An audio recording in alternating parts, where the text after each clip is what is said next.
ebe m si bịa ụwa apụtara m ụwa hụ na aha obodo nna m na-aza awụdịghị aha nna anyị gụrụ anyị.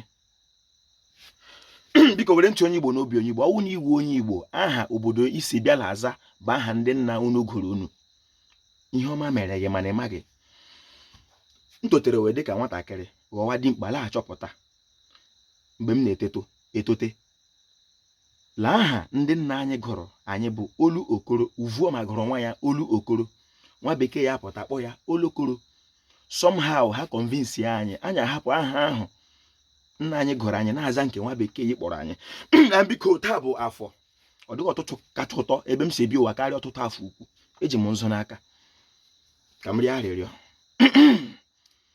nkwa ahịa ukwu na awo mba mara anyị aka nzu. Ihe niile na-emere anyị ihe n'ala nwaanyị afọ bịa ma aka nzu. Iko ha nna wo mbịa ma aka nzu. Ọ bụ ha nwezi mana ọ bụ ike nwa ha iko ha kwa n'ime ama. Eji m nzu n'aka ịba m iji bịa mara m aka nzu. Ugwu ebo bịa ma aka nzu. Ọkwa Chukwu bịa ma aka nzu. Ugbu ala bịa mara m aka nzu. Ọ ga m mkpụrụ m iro mma ọ na-eme ichirikwu ma hụ onye ọma ya tụ mgbuzo. Asị na ọ bụ nzu na njin ya gara, ọ bụ ife ọṅụ na cha bọọla ọ bụ agụpụ ụzọ agụpụ ọnụ. Asị nrọ ọma anyị ya pụta ihe nke ọjọọ ya soro nrọ la. Asị ka ihu ọma anyị ka nke anyị. Asị fụ nwa ya ama mma. N'ife a bịara ịkpanyere ndị Igbo ịrịọ ndị Igbo ka ha mata bụla ọ dị mkpa na mmadụ ga-abụ ihe ahụ Chukwu kere ya ka ọ bụrụ. Na ọ bụrụ na agụpụta ọhịa kpawa agwa dịka nkịta, anwụrụ ya anwụrụ ụlọ, azụcha ya dịka nkịta n'ụlọ, ebube o ji bụrụ agụ ala. Eji m odola aka na-achị mmiri ile dị n'ala nna m, ihe ntụshi o mere igwu okpuru ichekuwe ihe nwa ọgbawe nwaanyị ife nkiri ife ọgọ ihe ọfụọ.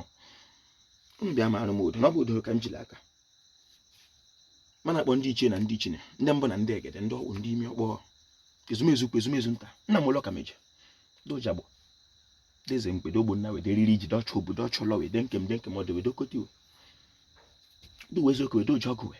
Nna anyị ukwata unu bịa mara m nzu na nzu bụ ife ọṅụ. Mgbe m buru ụgbọla enwe amụ onwe hụ onye nzu ahụ edo ya lọ elu ụwa. Nna anyị elu ụwa ọba mara m aka nzu. Onye akpọrọ ya akpa ibio na-akpali oke. Unu mee ka ndị Igbo mata na ọ site na omenala Igbo ka onye Igbo ga-eji fee Chikere ya na Chineke abụghị ọbịa ala Igbo. Achinyekwa anyị aza akọla uche dị mma ndị ichie na-ejikwa m odo ndị ichie. Ndị ichie nyekwa anyị akọla uche dị mma ka anyị mata chọpụta kwete na Chineke abụghị ọbịa ala Igbo. Asị m n'ụzọ nke ndụ anyị ga-abụ ihe na ihe ọbụla ntiri aka ga-abụ sọ mma n'ụwa ga-esi n'aka anyị nwa bụ ndị omenala Igbo hụ ihe n'aha ndị ichie ọdịnala ise. Asị m onye Igbo o nwere ezigbo ihe omimi dị n'aha na ọ na-ewute m dịka onye Igbo ebe m bịara ụwa ihe m na-azaba aha nwa bekee gụrụ m. Ihe a dị first problem confirm m. M sị gị dịka onye Igbo ọ bụrụ na obodo isi bịa ụwa na ihe ị na-aza bụ aha ndị nna gị gụrụ gị, ezigbo ihe ọma mere gị. Ihe m na-asụ Igbo jiri ntị onye Igbo n'obi onye Igbo. Abụ Mkpachukwu Ojiagbọ, a na-akpọ m Ojiọfọ.